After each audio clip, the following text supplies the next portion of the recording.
Rugby is an amazing kind of story for us. I mean, rugby didn't exist 15 years ago here. It is brand new.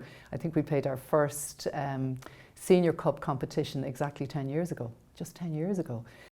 It's really good, like especially now being in sixth year, just kind of looking back at all the games we played like in first year and stuff, and like I remember playing against Terranure in first year and we beat them anyway in the end, but coming off the pitch we overheard some parents saying like, who are they and stuff, so like it's just cool then now, like through 6 years of hard work, that our name is finally out there, and like yeah, we're looking forward to just kind of really challenging ourselves on the highest stage, really.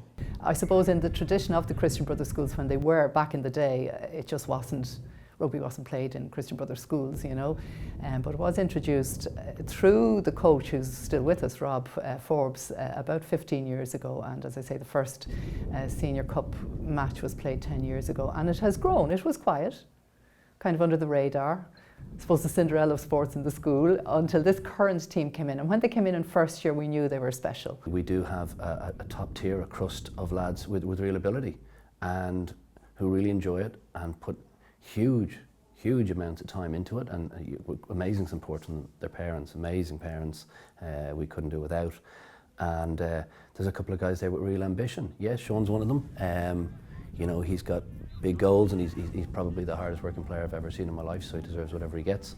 Jack Ainger, a lot of people will know of, you know, and Dara Kelly too, both guys who've played for Ireland at this stage, so you know, those goes without saying. But we have a couple other guys, you know, Danny Achamugu featured on the landscape for a while, and you know, I wouldn't write him off yet. Yeah, I think he's got a lot, and you know, there's another 3 or 4 guys behind that who I think have potential to make a mark on rugby at a significant level. Yeah, we have like a WhatsApp group, and on that we'd put in, say, meals that we've eaten or recovery things that we've done, just to give other lads who may not have the same kind of rugby experiences like some of the top lads do in our team. Just to give them ideas what to do, just to be peak performance all the time. So we do analysis on Friday during school, just at lunchtime, and then over the weekend, our coach Rob might take out 1 or 2 players, or the back 3, or certain combinations within the team, just to go through things to make us better.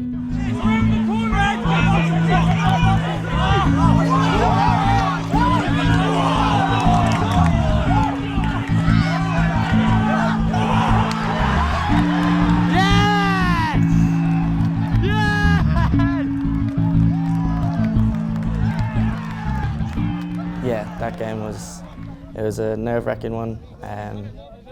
Like coming into the last 20 minutes, like people's heads started dropping, but we have like some serious players on our team who've played for Leinster and Ireland and stuff, and like it kind of just shows the measure of them as players, and that like when the chips are down, that they can pull everyone tighter and they can step up and perform magic and stuff, and it just so happened that we came out in the end. But yeah, we've taken huge confidence from it. We know that if we're ever in that position, we know we have the players to stand up and perform and be able to get us out of those situations. Let's not forget, like, I mean, Clongowes are 8 times champions, but it's not those guys. You know, that goes for anybody else in the competition. Isn't the Clongowes thing? You know, it's anybody coming into Donnybrook Senior Cup for the first time. You may have played juniors, okay, but I mean, like our guys have won leagues in Donnybrook, like. And we had a lot of people out there. You don't know it because it's not front page news, but like our guys have won league titles there. They've won club titles there. I mean, as I said, we've had lads climb the steps and lift trophies in there, either in Sutton colours, Clontarf colours, Fintan's colours, many a time. So Donnybrook's a second home for us. Winning, they're very, very used to. Yes, I suppose any of these things can be a distraction, but I think we're pretty seasoned in that respect. So I think, you know, I don't think the pressure's going to be on us. There's no point in having this one moment and then you turn around in 5 years and rugby doesn't exist in the school. You know, that would be terrible.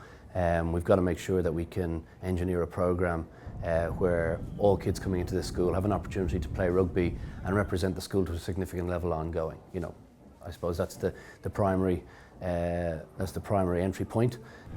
If we looked around in 5 years' time and 50% of these guys or more were still involved in rugby, I think that'd be a huge legacy, wouldn't it? You know, so not only the ones who are obviously going to go on and try and make it, but you know, if these guys come out and maybe, I hope, like a sort of an advantage we might have is that guys have never lost their link with their club, and that we'd look around in 5 years' time and these guys will be playing first team, second team, third team, raising funds, you know, their late night with a pint or whatever, you know.